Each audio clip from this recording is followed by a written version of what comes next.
وعلیکم السلام ورحمۃ اللہ وبرکاتہ۔ ماشاءاللہ یہ بہت اچھا آپ کا بیان ہے فاروق صاحب۔ اللہ تعالیٰ آپ کو جزائے خیر عطا فرمائے اور ہمارے دوسرے ساتھیوں کو بھی اسی جوش اور جذبے کے ساتھ اللہ کی وحدانیت بیان کرنے کی ہمت دے، شرک کا رد کرے، طاغوتوں کی نشاندہی کرے، ان کے اوپر چوٹ لگے، ان کا سر کچلے، خاص کر ائمۃ الکفر جو ہے، کفر پھیلانے والے جو امام ہیں، ان کے لیڈر ہیں، ان کے اکابرین ہیں، ان کا مکروہ چہرہ دنیا والوں کے سامنے لائق دیکھو، یہ ان کے کارنامے ہیں۔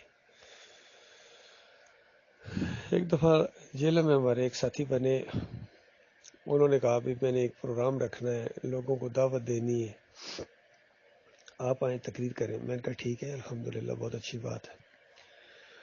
تقریر ہوئی، میں حیران رہ گیا، بڑا مجمع آ گیا، بڑے لوگ۔ میں نے کہا بھی بڑا اچھا انہوں نے لوگوں کو بلا لیا، بہت اچھی آج دعوت پھیلے گی خوب۔ جب تقریر ہوئی اور ان کے اکابرین کے کارنامے جو تھے، ابو لالہ مودودی کے، ڈاکٹر اسرار کے، اعلیٰ حضرت کے، قاسم نانوتوی، میاں نذیر دہلوی، بدی الدین راشدی، اسیر مالٹا، مجدد الفسانی اور عبد القادر جیلانی اور محی الدین چشتی اور علی اجویری کی شرکیہ واقعات بیان کیے، تو ایک دم جناب جیسا درس ختم ہوا تو سوالوں کی بچھاڑ ہو گئی۔ بریلوی بھی چیخ پڑے، دیوبندی چیخ پڑے، کہتے ہیں جی آپ ان کو، بلکہ جو میزبان تھے ان کو کہنے لگے کہ آپ نے تو کہا تھا کہ ہمارے اکابرین کے کارنامے بیان کیے جائیں گے، تو اس وجہ سے تو ہم آئے تھے۔ اصل میں ہمارے اس ساتھی نے دیوبندیوں کو جا کے کہا کہ آپ درس پر آئیں، دیوبند کے کارنامے بیان کیے جائیں گے۔ بریلیوں کو بھی یہی کہا، جماعت اسلامی والوں کو بھی یہی کہا، اہل حدیثوں کو بھی یہی کہا، تو سارے یہ ذہن بنا کے آئے تھے کہ ہمارے اکابرین کے کارنامے بیان کیے جائیں گے۔ تو انہوں نے کہا کہ آپ نے تو یہ کہا تھا۔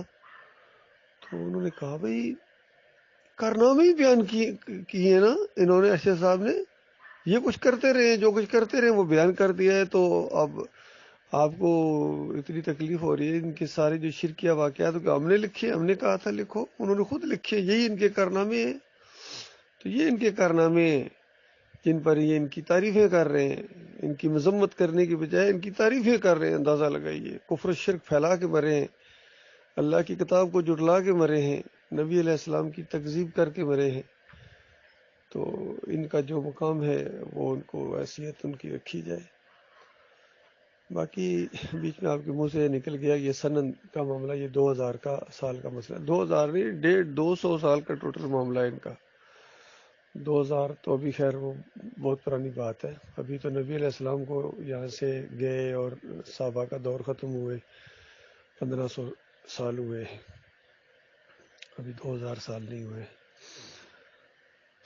تو اللہ تعالیٰ ہمارے بھائیوں کو ہمت دے، اللہ کے راستے میں جہاد کریں، یہ جہاد کبیر ہے، شرک اور کفر کے خلاف آواز اٹھانا، پھر اس پر جم جانا، یہ سنت ہے نبی علیہ السلام کی، اس تمام انبیاء کی سنت ہے، اور آخری نبی محمد صلی اللہ علیہ وسلم کی سب سے بڑی سنت یہ ہے توحید کا مانا جائے۔ دوسری سنت جو ہے اس پر جم جاؤ، اور تیسری یہ اس کو پھیلاؤ، باقی ساری سنتیں اس کے انڈر آتی ہیں۔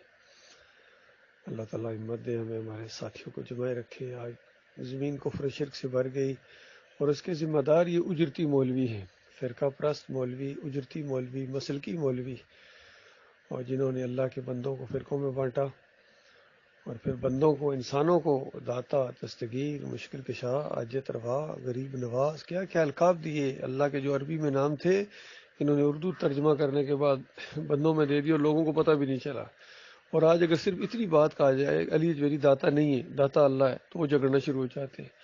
اگر کہا جائے علی رضی اللہ عنہ مشکل کشا نہیں ہے، اللہ مشکل کشا ہے، جھگڑنا شروع ہو جاتے ہیں۔ اگر کہا جائے یوسف علیہ السلام کو سجدہ نہیں ہے، اللہ کو سجدہ ہوا تھا، تو ان کے مرید ہیں، جھگڑنا شروع ہو جاتے ہیں، سرخ لال ہو جاتے ہیں۔ اس طرح یہ توحید کہ یہ دشمن بنا دیے گئے، تو ان کی بدبختی بھائی۔